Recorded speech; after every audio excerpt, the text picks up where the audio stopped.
ಕಂಠ ಕೂಗಿಯೇ ಇವೆ. ಅಂಬೇಡ್ಕರ್ವಾದ ಜಿಂದಾಬಾದ್, ಅಂಬೇಡ್ಕರ್ವಾದ ಜಿಂದಾಬಾದ್, ಅಂಬೇಡ್ಕರ್ವಾದ ಜಿಂದಾಬಾದ್. ಭೀಮ ಜ್ಯೋತಿ ಹಿಡಿದು ಬಂದೆ ಕ್ರಾಂತಿಕಾಳೆ. ಇವತ್ತಿನ ಕಾರ್ಯಕ್ರಮ ಬಹಳಷ್ಟು ಮಂದಿಗೆ ನಾವು ಏನ್ ಮಾಡ್ತಾ ಇದ್ದೀವಿ ಅಂತ ಹೇಳಿ ಗೊತ್ತಿಲ್ಲ. ಅಕ್ಕ ಸುಮ್ಮನೆ ಇರ್ರಿ, ಗಲಾಟೆ ಮಾಡಬೇಡ್ರಿ ದಯವಿಟ್ಟು.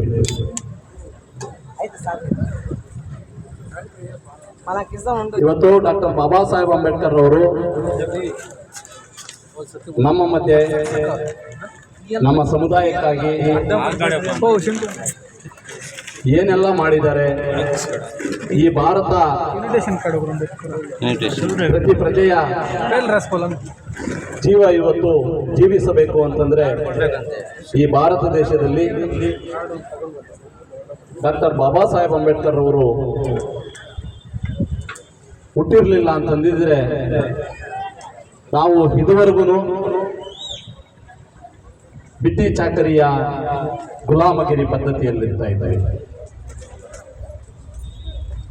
ಆ ಗುಲಾಮಗಿರಿಯಿಂದ ಹೊರತಂದು ನಮ್ಮನ್ನೇನಾದ್ರೂ ಇವತ್ತು ಈ ಮಟ್ಟಕ್ಕೆ ಈ ಒಂದು ದೇಶದಲ್ಲಿ ಈ ಒಂದು ನಾಡಿನಲ್ಲಿ ಇವತ್ತು ನಾವು ಇದ್ದೀವಿ ಅಂತಂದ್ರೆ ಬಾಬಾ ಸಾಹೇಬರ ಕೊಡುಗೆ, ಅವರ ಭಿಕ್ಷೆ ಒಂದು ವೇಳೆ. ಹಂಗಾಗಿ ಇವತ್ತು ನಾನು ವಿದ್ಯಾರ್ಥಿ ದೆಸೆಯಿಂದ ದಲಿತ ಚಳುವಳಿಯ ಜೊತೆ ನಾನು ನಡೆದು ಬಂದ ಹಾದಿ. ಅಂದಿನ ದಿನಗಳಲ್ಲಿ ದಲಿತ ಸಂಘರ್ಷ ಸಮಿತಿ ನಾ ಕಂಡಿಲ್ಲ. ನಾವು ಹುಟ್ಟಿರೋದು 1974, ಆದ್ರೆ ದಲಿತ ಸಂಘರ್ಷ ಸಮಿತಿನೂ ಹುಟ್ಟಿರೋದು 1974. ಅಂದ್ರೆ ನಾವು ಹುಟ್ಟಿದ್ದೀವಿ, ದಲಿತ ಚಳವಳಿಯನ್ನು ಆಗ ಪ್ರಾರಂಭ ಆಗಿದೆ. ಆ ಪ್ರಾರಂಭ ಆಗ್ಬೇಕು ಅಂತಂದ್ರೆ ಮೊದಲಿಗೆ ಹಿರಿಯ ಹೋರಾಟಗಾರರು ಏನೆಲ್ಲ ಹೋರಾಟದ ಹಾದಿಯಲ್ಲಿ ಅವ್ರದೇ ಆದಂತಹ ರೂಪಗಳನ್ನು ಕೊಟ್ಟು ಹೋರಾಟದ ಸಂಕಷ್ಟದಲ್ಲಿ ಸಿಲುಕಿ ಬಹಳಷ್ಟು ಮಂದಿ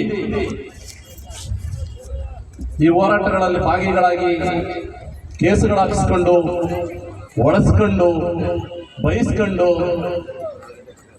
ಬೀದಿ ಬೀದಿಗಳಲ್ಲಿ ಹೋರಾಟಗಳನ್ನು ನಂಬಿಕೊಂಡು ಇಷ್ಟೆಲ್ಲ ಕಷ್ಟಗಳಿಂದ ಒಂದು ಹೋರಾಟವನ್ನ 1974ರಿಂದ 2024 2024 50 ವರ್ಷಗಳನ್ನ ನಾವು ಇವತ್ತು ದಲಿತ ಚಳುವಳಿಯನ್ನು ಕಂಡಿದ್ದೀವಿ.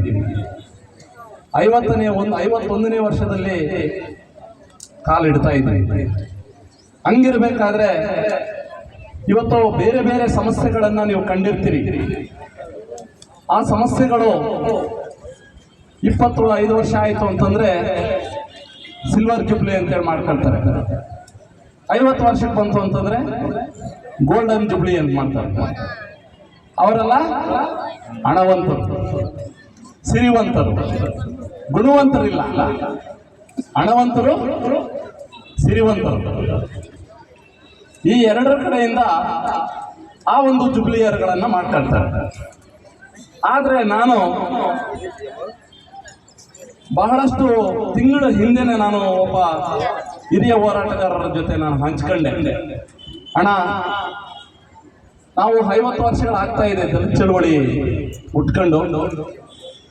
ಈ ದಲಿತ ಚಳವಳಿಯಲ್ಲಿ ಇವತ್ತು ಬಹಳಷ್ಟು ಯುವ ನಾಯಕರು ಅವರದೇ ಆದಂತಹ ರೀತಿಯಲ್ಲಿ ಬಾಬಾ ಸಾಹೇಬರ ಹೆಸರಿನಲ್ಲಿ ಇವತ್ತು ನಾವು ಬಹಳಷ್ಟು ಮಂದಿ ಸಂಘಟನೆಗಳನ್ನು ಕಟ್ಟಿಕೊಂಡು ಬಾಬಾ ಸಾಹೇಬರ ಹೆಸರಿನಲ್ಲಿ ಹಲವಾರು ರೀತಿಯಲ್ಲಿ ಸಂಘಟನೆಗಳನ್ನ ಕಟ್ಕೊಂಡು ಹೋರಾಟಗಳನ್ನು ಮಾಡ್ತಾ ಇದ್ದೀವಿ. ಆದರೆ ಈ 50 ವರ್ಷಗಳದ್ದು ಏನಾದರೂ ಒಂದು ಕಾರ್ಯಕ್ರಮ ಮಾಡ್ಬೇಕಲ್ಲಣ್ಣ ಅಂತಂದ್ರೆ